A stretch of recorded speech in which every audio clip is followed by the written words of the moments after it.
దేవరాగం జ్ఞానయోగం వ్యాసపీఠం బహువేదశాస్త్రం బోధామృతహిత శ్రీమన్నారాయణం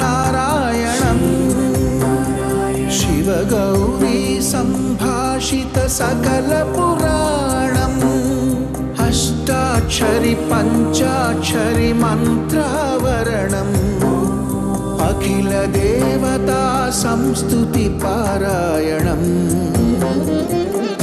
జయమంగళకరమీ ప్రవచన శ్రవణం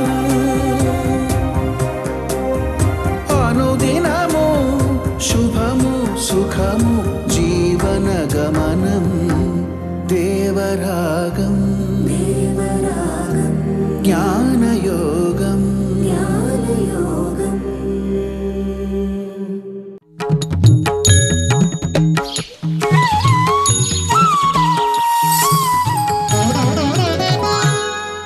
ఆపదామపహర్తారం దాతారం సర్వసంపదాం లోకాభిరామం శ్రీరామం భూయో భూయో నమామ్యహం.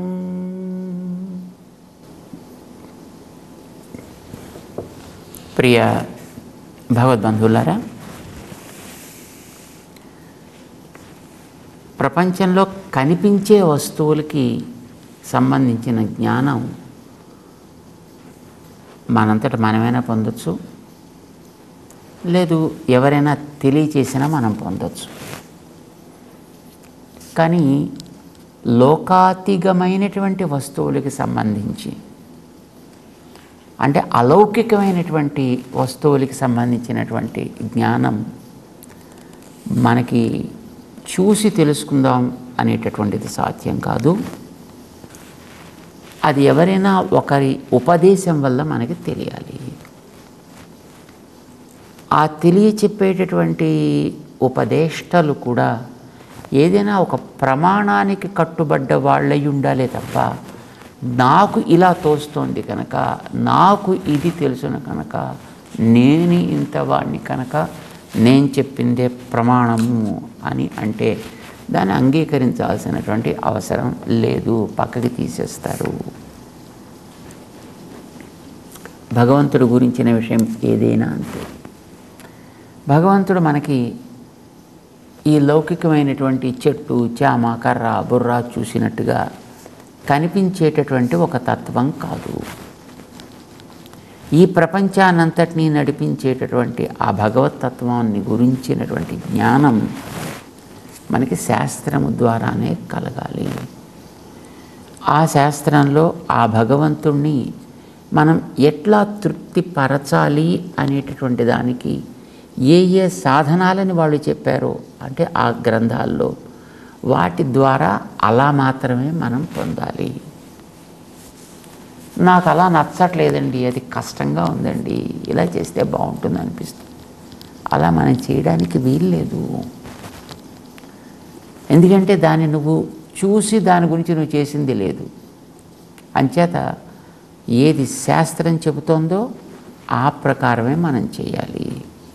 శ్రీకృష్ణుడు భగవద్గీతలో చెప్పిన శాస్త్రం ఏది చెప్పిందో అదే నేను చెబుతున్నాను అనే ఉపదేశం చేశాడు తప్ప, నాకు ఇలా తోస్తోంది కనుక ఇలా నేను అంగీకరిస్తా, ఇలాగే నేను చెబుతా అని ఎక్కడ తాను చెప్పలేదు. భగవంతుడు ఎట్లా ప్రసన్నుడగును అంటే భక్తి క్రీతో జనార్దన, భక్తి వల్ల లభించును అని చెప్పారు. భక్తి అనగానేమి? భగవంతునికి ప్రీతి కలిగించేటట్లుగా పని చేయుట.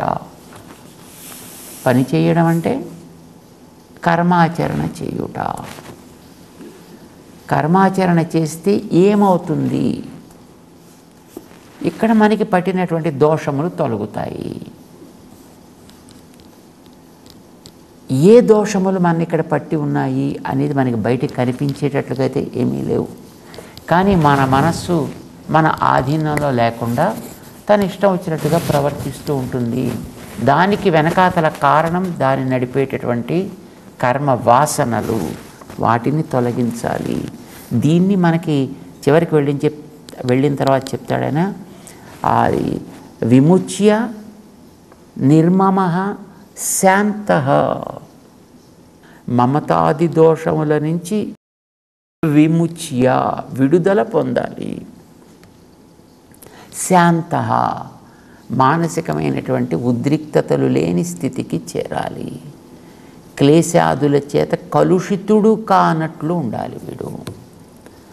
చూడండి, మామూలుగా చెరువుల్లో ఎప్పుడైనా మనం నీళ్ళ దగ్గరికి వెడితే ఆ చెరువుల్లో మనం దిగాం అనగానే, దాంట్లో 2 అడుగులు వేసాం అనగానే క్రింద ఉండేటటువంటి మొత్తం చెత్త అంతా మొత్తం పైకి వచ్చేస్తుంది. నీళ్ళన్నీ మంచిగా మనకి మొట్టమొదటి కనిపించినవి రకరకాల కలుషితం అయిపోతుంటాయి. ఇంక తర్వాత మనం స్నానం చేస్తే బట్టలన్నీ మొత్తం పాడవుతాయి. మన ఒళ్ళంతా కూడా ఉన్న మురికి పోవడం సంగతి దేవుడెరుగు, కొత్త మురుగు వచ్చి మనల్ని పట్టుకుంటుంది. ఇది మనస్సులో కూడా సమానమే. మన మనస్సులో ప్రాచీనమైనటువంటి కర్మల యొక్క వాసనలన్నీ బోల్డ్ అంతా పంకము లోపల చేరి ఉంది. ఇదంతా పంకిలమై ఉంది. ఇదంతా కడగాలి, ఇదంతా తొలగాలి. తొలగి మనసు శాంతం కావాలి. అందులో దిగి స్నానమాడిన బురద పైకి రానట్లుగా ఆ నీరు శుద్ధం కావాలి. ఈ లోపల ఉండేటటువంటిది జ్ఞానం. ఈ జ్ఞానం అనేది భక్తిగా పరిణమించాలి, భక్తిగా పండాలి. చాలామంది భక్తి తర్వాత జ్ఞానం వస్తుంది అని అనుకుంటుంటారు, పాపం తెలియక. భక్తి అన్నా కూడా ప్రీతితో సాగేటటువంటి ఆలోచన. ఇప్పుడు అమ్మ పిల్లవాడిని తలుచుకుంటుంది, భార్య భర్తను తలుచుకుంటుంది, భర్త భార్యను తలుచుకుంటాడు, లేదు ఒక వ్యక్తి తనకిష్టమైన స్నేహితుడిని తలుచుకుంటూ ఉంటాడు. ఇది తలంపు. ఆ తలంపు ప్రీతితోటి సాగుతుంది. ప్రీతితో సాగినప్పుడే కదా తలంపు అనేటటువంటిది ఉండేది. భగవంతుడి విషయంలో భక్తుడికి కలిగేటటువంటి ప్రీతిపూర్వకమైనటువంటి, ప్రీతి ప్రేరితమైనటువంటిది ఏ తలంపు అయితే ఉంటుందో, ఏ జ్ఞానం ఉంటుందో దానికే భక్తి అని పేరు. ఇది కలిగితే వీడిలో సాగే ప్రతి ప్రవృత్తి ఏదో ఒక రకమైనటువంటి సేవ అవుతుంది. ఎవడి యందు తనకి ధ్యానం నిరంతరం సాగుతుందో వాడికి తృప్తి కలిగేటట్లుగా వీడిలో ప్రవృత్తులు సాగుతూ ఉంటాయి. అంటే వీడి కర్మ ఆచరణ అట్లా సాగును. ఇది ఎప్పుడు లోపల ప్రీతి కలిగితే. ఆ ప్రీతికి భక్తి అని పేరు. ఇది ఎప్పుడు కలుగుతుంది? తెలిస్తే కదా కలిగేది. ఏం తెలిస్తే? ఆ వ్యక్తి నావాడు, నా అని అనిపించినప్పుడు. ఇప్పుడు ఒక పిల్లవాడిని తీసుకెళ్ళి ఎక్కడో పట్టణంలో హాస్టల్లో వేశారనుకోండి, అమ్మగారికి ఎప్పుడు ఆ పిల్లవాడి మీద ధ్యానం కలుగుతుంది. అయ్యో మా పిల్లవాడు ఇలా ఉండేవాడు కదా, ఇలా నడిచేవాడు కదా, ఇలా తిరిగేవాడు కదా, ఇలా తినేవాడు కదా, ఇలా ఆడేవాడు కదా, ఇలా పాడేవాడు కదా అంటూ ఆ వ్యక్తి యొక్క ప్రతి చేష్టని, ప్రతి కదలికని, ప్రతి భంగిమని తలుచుకుంటూ తనలో కలిగే ఆవేదనని వ్యక్తం చేస్తూ ఉంటుంది. ఇది కూడా ఒక రకమైన భజనేనండి. ఇది కూడా ఒక రకమైన భక్తి. అంటే వ్యక్తి యందు కలిగినటువంటి స్నేహం, ఆ స్నేహం వల్ల కలిగినటువంటి భావన, జ్ఞానము, అది బాగా పండి పండి పండి ఏది కనిపించినా, ఏది కదిలినా మా పిల్లాడేనేమో, ఏ శబ్దం వినిపించినా మా పిల్లవాడు పిలిపేనేమో అనిపించే స్థితికి వెళ్ళిపోతుంది. భక్తుడికి భగవంతుడి విషయంలో కూడా అట్లాంటి జ్ఞానము యొక్క పరిపాక దశ ఏర్పడుతుంది. పంట చేత భక్తి తర్వాత జ్ఞానం కాదు, జ్ఞానం యొక్క పండిన దశ భక్తి అని అంటారనమాట. దాని గురించి తెలిసినటువంటి మహనీయులు. సో ఇది ఎలా ఎలా ఉంటుంది, ఏ రకంగా ఉంటుంది, ఇది మనకి చెప్పాలి అని అంటే బయట కనిపించే స్థితి కాదు కదా. భగవంతుడు కానీ, భగవంతుడి యందు మనకు కలిగే ఆలోచన కానీ, భగవంతుడి విషయంలో మనం పొందవలసినటువంటి ఒక అనుబంధాన్ని కానీ మనకి శాస్త్రము చెప్పాలి, ఉపనిషత్తులు చెప్పాలి, ఎక్కడో ఒక మంత్ర వాక్యాలు మనకి చెప్పాలి. అది ఎలా ఉంటుంది, ఎలా ఉండాలి, ఎలా ఉండాలో మొట్టమొదటి చెబుతుంది. తెలిసి వీడిలో అది కలిగితే ఇది ఇలా ఉంటుంది అని తర్వాత దాన్ని నిరూపించేస్తుంది. దీనికి కొన్ని రకాల పేర్లు పెట్టారు. ఉపాసన, ధ్యానము, స్మృతి, దర్శనము, ఇవన్నీ కూడా దీనికి పేర్లే. భక్తి, ఇది కూడా పేరు. వేదనము, ఇది కూడా కలిగింది. ఇవన్నీ కూడా భగవంతుడి విషయంలో ఉండేటటువంటి ప్రేమకి పేర్లు. ఇవన్నీ ఒక్కొక్కటి ఒక్కొక్క చోట ఋషులు మహానుభావులు ఉపనిషత్తుల్లో వాడారు. రామానుజాచార్య స్వామి వారు వాటన్నిటినీ ఒక చోటకి తీసుకొచ్చి ఒక చోట క్రోడీకరించి అయ్యా భక్తి అంటే ఇదయ్యా అని చెప్పారు. ఏమిటి భక్తి అంటే? ప్రీతితో సాగేటటువంటి ధ్యానము. ఏది ఏది ఎప్పుడెప్పుడు కనిపిస్తే దానిని అనుసరించి సాగును. స్నేహపూర్వకం అనుధ్యానం. చిన్న నిర్వచనం, కానీ చాలా పెద్ద నిర్వచనం. మొట్టమొదటి స్నేహపూర్వకం కావాలి అంటే వీడిలో ఒక రకమైనటువంటి స్నేహం నిండి ఉండాలి. స్నేహం అంటే జిడ్డు లాంటిది అనుకోండి. ఆ తైలంలో ఉండేటటువంటి అణువులను ఇలా ఒక చోట కలిపి పెట్టేటటువంటి లక్షణం ఉంటుంది, దానికి స్నేహము అని పేరు. దానికి ఇది ఉండాలి. ఆ వ్యక్తులని మానసికంగా అట్లా కలుపుతుంది అది. దీంతో కలిగేటటువంటి ధ్యానము ఆలోచన కావాలి. ఆలోచన ఉత్త ధ్యానం కాదు, అనుధ్యానం కావాలి. అనుధ్యానం అంటే వీడికి ఏదేది కనిపిస్తుందో, వీడేదేది చేస్తాడో అది తనకి ఎవడి యందు ప్రీతి కలిగిందో వాడిని అనుసరించి పోవును. స్నేహపూర్వకం అనుధ్యానం భక్తిరిత్యభిధీయతే. ఇది ప్రీతిపూర్వకం అనుధ్యానం భక్తిరిత్యభిధీయతే. రెంట్లో ఏదైనా మనకి మంచి నిర్వచనం అది. అంటే వీడిప్పుడు ఒక వస్తువుని తెచ్చిన, ఒక పండుని కోసిన, ఒక పువ్వుని సేకరించిన, లేదు అక్కడ ఏదైనా ఒక అడుగు వేసిన, ఏదైనా ఒక పని చేసిన, ఒక వస్త్రాన్ని తయారు చేసిన, ఏది చేసినా వాడు కనిపిస్తుంటాడు. మనకి నందగోకులంలో ఉండేటటువంటి గోపికల యొక్క ప్రవృత్తిని గురించి ఒక అందమైనటువంటి విషయాన్ని చెప్తారు. గోపికలకి ఎప్పుడు కూడా శ్రీకృష్ణ ధ్యానమే కదా. ఇది ఉత్త ధ్యానం కాదు, అనుధ్యానం వాళ్ళలో సాగుతూ ఉండేది. దాంతో ఇంట్లో వాళ్ళకందరికీ చికాగ్గా అనిపిస్తుండేది. ఏమిటి పిచ్చోళ్ళు వీళ్ళు, ఎప్పుడు చూసినా కృష్ణ కృష్ణ కృష్ణ కృష్ణ కృష్ణ కృష్ణ, ఏం చేసినా కృష్ణ కృష్ణ కృష్ణ. ఇదేం పెద్ద బాలేదు, ఇది అసలు ఏదో పనిలో పెట్టకపోతే లాభం లేదు. అంచేత వీళ్ళకి చల్లలమ్ముకొచ్చేట పని పెడదాము అని వీళ్ళందరికీ పాలు, పెరుగు, వెన్న ఇవన్నీ కూడా కుండల్లో పోసి ఇచ్చి మెండిగా బుట్టలు ఆ తట్టలు నెట్టిమి పెట్టి పొండర మధుర నగరానికి పోయి అక్కడ ఇవన్నీ కూడా అమ్ముకు రండి అని పంపించారు. పంపిస్తే వీళ్ళకి ఎప్పుడు కృష్ణ ధ్యానమే కదా. సరే కుండలు తల మీద పెట్టుకున్నారు, పెద్దవాళ్ళు చెప్పారు కనుక తప్పదు, బయలుదేరారు. కృష్ణుడి గురించి మాట్లాడుకుంటూ మధుర నగరానికి చేరారు.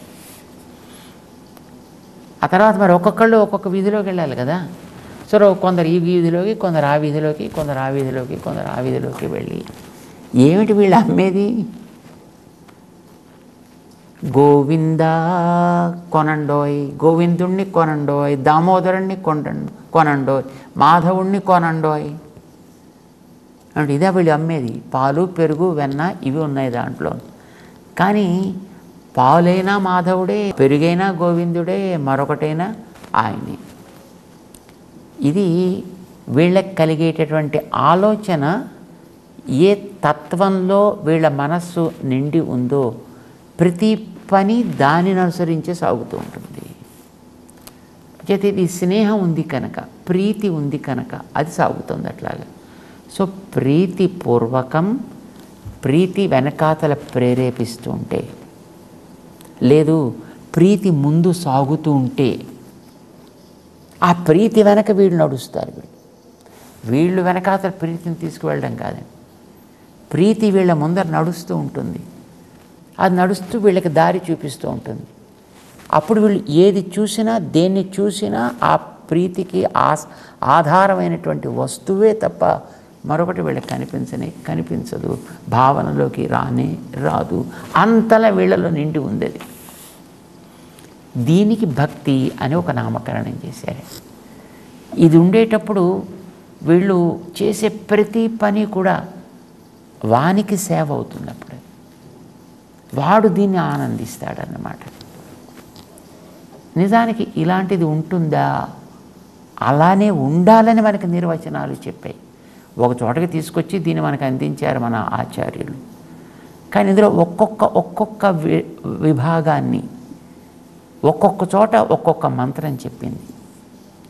మనకి అనిపిస్తుంది ఆ మంత్రం చదివినప్పుడు అదే ఫలిస్తుంది కాబోలు. ఒక చోట తమేవ విదిత్వా అతి మృత్యుమేతి, తమేవ విదిత్వా, ఆ తత్వాన్ని, పరతత్వాన్ని తెలుసుకుని ఎవడైతే తెలుసుకుంటాడో, విదిత్వా తెలుసుకున్నాక మాత్రమే, అతి మృత్యుమేతి, మృత్యుం అతి ఏతి, మృత్యువును వీడు దాటగలుగుతాడు, మోక్షాన్ని పొందగలుగుతాడు. అక్కడ తమేవ విదిత్వా, తెలుసుకుని అని చెప్పింది. మామూలుగా తెలుసుకోవడం అంటే ఇప్పుడు మనకు కూడా తెలిసిపోయింది కదా, వచ్చేస్తుందా? మనం కూడా మృత్యుని దాటేసామా? లేదు. కనుక అక్కడ విదిత్వా అంటే మామూలుగా తెలుసుకొని అని అర్థం. కానీ ఇక్కడ ఈ తెలుసుకొని అనేటటువంటిది ఉత్త తెలివి మాత్రమే కాదు సుమా. మరొక చోట తమేవం విద్వాన్ అమృత ఇహ భవతి, తం ఏవం విద్వాన్, ఇలా కనుక తెలుసుకున్నట్లయితే అమృత భవతి, వాడు అమృతుడవుతాడు, మృతి లేనివాడవుతాడు, మోక్షమును పొందుతాడు అని అర్థం. ఏ విషయంలో? ఇహ ద అమృతం ఏతి, ఇహ ఈ దేహంలో ఉండగానే, లేకపోతే ఈ దేహాన్ని చివరిదిగా చేసుకొని, లేదు ఈ సంసారం అనే విషయంలో, లేదు ఈ మోక్షం అనే విషయంలో అమృత భవతి, వాడు అమృతుడు అవుతాడు అంది. మరి మనం కూడా తెలుసుకుంటున్నాం కదా. అంటే అక్కడ విద్వాన్ తెలుసుకున్నవాడు అని అంటే మామూలుగా మనం ఏదో రెండు విషయాలు తెలుసుకుని వీడు కూడా ఫలానా విద్వాన్ సో అండ్ సో అని మనం పేరు పెట్టుకుంటుంటామే. బహుశా అట్లాంటి వైదుష్యం మాత్రమే కాదు సుమా అని మనకు అర్థం. ఎందుకంటే అది తెలుసుకున్నవాడు అమృతత్వాన్ని వాడు పొందట్లే. ఇప్పుడు మనం కూడా తెలుసుకున్నాం, మనం వెంటనే అమృతత్వాన్ని మనం ఇక్కడ పొందలేదు, ఇంకా మనం ఉన్నాం, ఇంకా కొంతకాలం ఉంటాం. మనం ఇంకా చేయవలసిన పనులు ఇంకా మనకి ఎన్నో ఉన్నాయి. అంటే అది ఈ తెలివి అయితే అక్కడ వేదం చెప్పింది సరి అయిందా కాదా? విదిత్వా విద్వాన్ అని రెండు చోట్ల చెప్పింది. వేదనము అంటారు దాన్ని. వేదనం అంటే మామూలుగా తెలుసుకోవడం. కానీ తెలుసుకున్నంత మాత్రమే వస్తుందా? రావటల్లా. దీనికి యాజ్ఞవల్క్య మహర్షి చేర్చాల్సినటువంటి మరొక యోగ్యతని చెప్పాడు ఆయన. మైత్రేయికి ఉపదేశం చేసేటటువంటి ఒక సందర్భంలో యాజ్ఞవల్క్యుడు ఆత్మావా అరే ద్రష్టవ్య శ్రోతవ్య మంతవ్య నిదిధ్యాసితవ్య అని చెప్పాడు ఆయన. ఆత్మతత్వం అంటే పరమాత్మతత్వం అనేటటువంటిది ద్రష్టవ్య, అది చూడదగినది, చూడవలసినది. దాన్ని మనం ఎదురకుండా చూడవలే. తెలుసుకోవడం ఎంతవరకు సాగాలంటే అది చూస్తున్నంత వరకు సాగాలి. చూస్తున్నంత వరకు మనకి ఎదురుకుండా కనిపించాలి. కనిపిస్తుంది ఎక్కడైనా మనకలాగా? అంటే కనిపించాలంటే దానికి ముందర నీకు కొన్ని సాధించాల్సినవి ఉన్నాయి. ఏమిటవి? శ్రోతవ్య, మొట్టమొదట వినాలి దాని గురించి. మంచిగా వినాలి. దాంట్లో ఉండే మంచితనాన్ని అంతటినీ వినాలి. మంచితనాన్ని విన్నప్పుడు నాకు కూడా కావాలని అనిపిస్తుంది కదా, నేను కూడా అలా పొందాలని అనిపిస్తుంది కదా. కనుక మొట్టమొదట వినాలి. శ్రోతవ్య. 2 మంతవ్య. అది మననము చేయాలి. ఎంతవరకు మననం చేయాలి అంటే అది నీకు ఎక్కడ దానిని వ్యక్తం చేసినా అది ప్రస్ఫుటంగా ఎదటివాడికి గోచరించగలిగేటంతగా నువ్వు మననం చేయాలి. అంటే నీ మనస్సులో అది శిలా శాసనంలాగా అయిపోయేటట్టుగా మననం చేయాలి. మనం కంఠస్థం చేయడం అంటుంటారు చూడండి. కంఠస్థం చేయడం అంటే ఏదైనా ఒక పద్యమో, లేకపోతే ఒక శ్లోకమో, లేకపోతే ఒక పారాగ్రాఫో, లేకపోతే ఏదైనా ఒక మ్యాథమెటికల్ థీరం లాంటిదో దాన్ని కంఠస్థం చేయడానికి వచ్చిందని ఓ ఓ ఓ చేసేసి వీడి బుర్రలో అర్ధరాత్రి టక్మని ఇలా కొట్టి లేపినా అదే వచ్చేట అంతగా వీడు దాన్ని వల్లించి లోపల పెట్టుకుంటాడు. అంటే వీడికి అది ఎదురకుండా కనిపించేటంతగా అన్నమాట. దాని గురించి దాంట్లో ఉండే అనుకూలతని వీడు విన్నప్పుడు, విన్న దానిని వీడు మననం చేసినప్పుడు అది ఏమవుతుంది? నిదిధ్యాసితవ్య. దిధ్యాస అది తప్ప ఇంక వీడికి మరొకటి లేదు అన్నంతగా వీడిలో నిలకడగా అది ఉండాలి. ఎంతగా నిలకడగా ఉండాలి? అప్పుడు చెప్పాడు, యథా ద్రష్టవ్య తథా నిదిధ్యాసితవ్య. నీ మనసులో ఎంతవరకు ఉండాలంటే ఎదుట చూస్తున్నంతగా. ఇప్పుడు ఏదో మనకి కనులు తెరిచినా నీవాయే, నా కనులు మూసినా నీవాయే, ఎటు చూసినా నీవాయే అన్నట్టుగా అయిపోతుంది చూడండి. వాడికి ఎప్పుడు అదే తలుచుకుంటూ తలుచుకుంటూ తలుచుకుంటూ ఉండడం చేత ఇంకా తప్ప ఇంక వీడికి వేరే స్మరణే ఉండదు. లౌకికమైన విషయాల్లో ఇలాంటిది మనకి అనుభవం ఉంది. భగవంతుడి విషయంలో ఎవడైతే ఇట్లాగా ఆత్మతత్వాన్ని గురించి చెప్తున్నాడు, ఆత్మ ద్రష్టవ్య నిదిధ్యాసితవ్య. నీ శ్రవణ మననములు ఎంతవరకు సాగాలంటే నువ్వు ఎదట చూస్తున్నంతగా నీకు స్పష్టంగా ఉండేటట్టు. ఎదట కనిపించదు కానీ ఎదట ఉన్నంతగా నీకు అనిపించాలి. చూడండి, ఒక్కొక్కసారి కొంతమందికి ఏదైనా ఒక వస్తువు మీద చాలా ప్రేమ ఏర్పడితే అలా కూర్చుని దాన్నే తలుచుకుంటూ తలుచుకుంటూ తలుచుకుంటూ ఉండిపోతే ఆ వస్తువు ఎదురకుండా వచ్చినట్టు, ఆ వస్తువు ఎదురకుండా కదులుతున్నట్టు, ఆ వస్తువుతోటి తను ఏకమైపోతున్నట్టు, ఆ వస్తువుని పట్టుకోవడానికి లేచినట్టు ఈ కూర్చున్నవాడు ఎలా లేచిపోతాడు. ఇంకా ఆ వస్తువు వెంట అలా పరుగులు పెడుతూ ఉంటాడు, తిరుగుతూ ఉంటాడు. నిజానికి ఆడు ఎదురకుండా ఏముండదు. చూసిన వాళ్ళందరికీ ఏమిటో వీడు పిచ్చోడన్నట్టు అనిపిస్తుంది, కానీ వీడికి ఎదురకుండా అది కనిపిస్తున్నట్లుగా అనిపిస్తుంది వీడికి. అంటే వీడి లోపల సాగేటటువంటి ఆ స్మరణ, ఆ ధ్యానం ఎంత ప్రగాఢంగా ఉంది అంటే ఎదుట ఉన్నంత స్పష్టంగా లోపల నిండి ఉంది. నిజానికి ఎదురకుండా ఏం లేదు, ఉన్నదంతా లోపలే, భావనలోనే, జ్ఞానంలోనే. కానీ ఆ జ్ఞానంలో అది ఎంత నిండిందంటే మరొకటి ఏది కూడా ఇంకా దాంట్లో చోటు చేసుకోవడానికి అవకాశం లేనంతగా మొత్తం పూర్తిగా నిండిపోయింది. కనుక వీడికి అది ఎదురకుండానే కనిపిస్తున్నట్టుగా అనిపిస్తుంది. దానికి ఏం పేరు పెట్టారు? దానికి ప్రత్యక్ష సమాన ఆకారం అన్నాడు. ప్రత్యక్షం కాదు అది, అది వీడికి దర్శనము అవుతోంది. కానీ అవుతోంది, వీడు లోపల దాంతో మాట్లాడుతున్నాడు. కానీ చుట్టూ ఉండేవాళ్ళకి అది ఏం లేదు. అక్కడ మనకి మీరాబాయిని గురించి చెప్తుంటారు చూడండి. ఆవిడ కృష్ణుడితో మాట్లాడుకుంటూ ఉండేది, మోరే నటవర్లాల్ అని అంటూ ఉండేది ఆవిడ. కానీ చుట్టూ ఉండేవాళ్ళకి చూసి ఇవిడికి పిచ్చెక్కింది అని వాళ్ళు అనుకునేవారు. కానీ ఆవిడకి అది స్పష్టంగానే ఉండేది. ఏమంటుంది దీన్ని? దర్శన.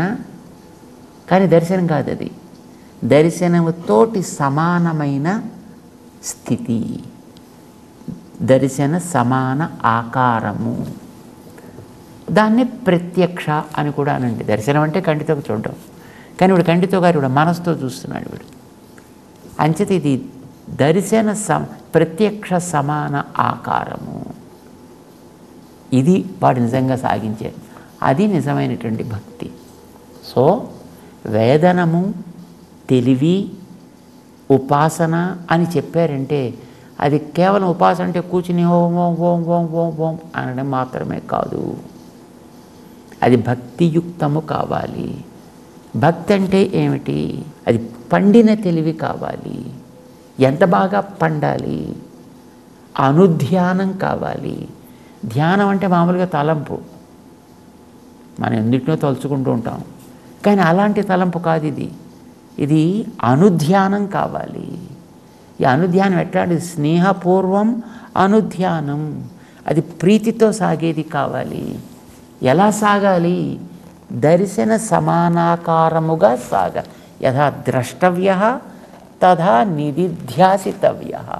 అంతవరకు కూడా వీడికి శ్రవణము సాగాలి, మననము సాగాలి, నిధిధ్యానము సాగాలి అంటూ దానికి దర్శన సమానాకారత ఉండాలి. దీన్నే స్మృతి అని కూడా అంటారు. ఎలా అంటారో తెలుసుకుంటూ ముందుకు సాగుతాం మనం. జై శ్రీమన్నారాయణ.